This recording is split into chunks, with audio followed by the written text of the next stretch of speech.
உங்கள் சத்யாவில் இப்பொழுது ஆடி அதிரடி தள்ளுபடி.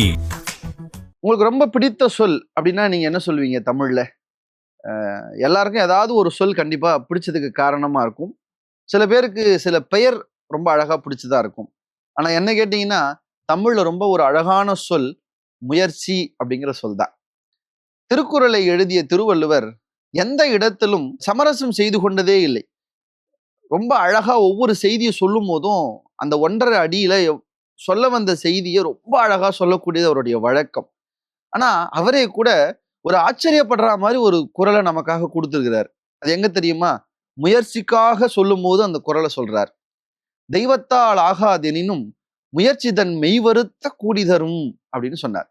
இந்த குறளே ரொம்ப ஆச்சரியமான ஒண்ணு நான் நினைப்பேன். ஏன்னா இன்னைக்கு நம்ம பயன்படுத்துற நம்ம கிட்ட புழங்குற நிறைய சொற்கள் ரொம்ப பெரிய வயதான சொற்கள்.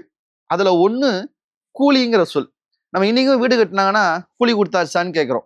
மூட்டை தூக்குறவங்களுக்கு கூலி கொடுத்தாச்சா அப்படின்னு கேட்கிறோம். இன்னைக்கு ரொம்ப சாதாரணம் நம்ம பயன்படுத்துற இந்த கூலிங்கிற ஒரு சொல் எவ்வளவு பழமையானதுன்னு கேட்டீங்கன்னா 2000 வருஷம் பழமையானதுங்கிறதுக்கு சாட்சி தான் திருவள்ளுவர் எழுதிய இந்த குறள். அதுவும் இந்த கூலிங்கிற சொல் எதுக்காக பயன்படுத்தப்பட்டதுன்னு பாருங்க. தெய்வத்தால் ஆகாது எனினும் முயற்சி தன் மெய் வருத்த கூலி தரும்னு எழுதுறாரு. நிறைய பேர் ஆனா இதை என்ன சொல்லிடுறாங்க, கடவுளுக்கு எதிராக எழுதினாரு. அப்படி சொல்லல. இந்த உலகத்துல எல்லா விஷயமும் கடவுளாலதான் நடக்கும்பா.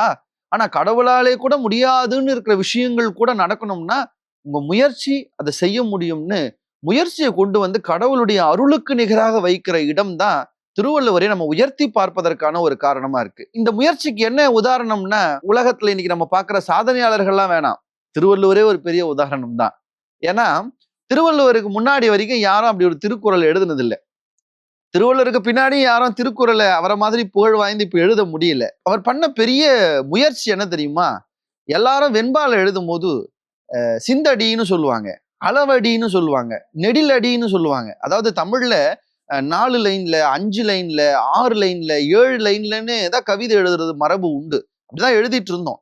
ஆனா ஒருத்தர் யோசிச்சாரு, நம்ம ஆட்களுக்கெல்லாம் பெருசு பெருசா சொன்னா இவனுங்க படிக்க மாட்டானுங்க. ஏன்னா இப்ப இன்னைக்கு ஒரு 1/2 மணி நேரம் வீடியோ பார்க்க நம்ம தயாரா இல்லை. ஆனா ஒரு 5-6 செகண்ட்ல போற அந்த ரீல்ஸ் பார்க்கறதுக்கு தயாரா இருக்கும். இந்த யுக்தியை திருவள்ளுவர் அன்னைக்கே புரிஞ்சுக்கிட்டாரு.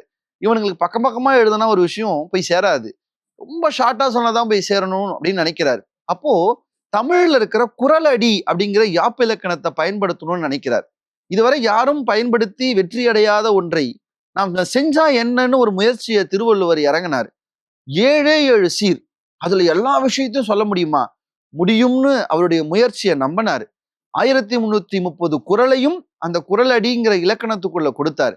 இன்னைக்கு 2000 ஆண்டுகள் கடந்தும் கூட உலகத்தில் அதிகமான மொழிகளிலே மொழிபெயர்க்கப்பட்ட நூல்களில் ஒன்றாக விவிலியத்துக்கு பிறகு கொண்டாடக்கூடிய ஒரு இடத்திலே திருக்குறள் இருக்கிறது என்று சொன்னால், மகாத்மா காந்தியை அகிம்சைக்கு கொண்டு போனது இன்னா செய்தாரை ஒருத்தல் அவரனான நன்மையும் செய்துவிடல் என்கிற குறள் என்று சொன்னால், இன்றைக்கு நம் வாழ்க்கையிலும் கூட பல தருணங்களில் யோசிச்சு பாருங்க, உலகத்தின் மற்ற தத்துவங்கள் எல்லாம் காலங்களுக்கு ஏற்ப மாறும்.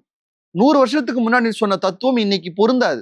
ஆனால் திருக்குறளை நீங்க எதை எடுத்தாலும் 2000 வருஷம் கடந்த பின்னும் இன்னைக்கும் அந்த திருக்குறள் உங்களுக்கு பொருந்தும்.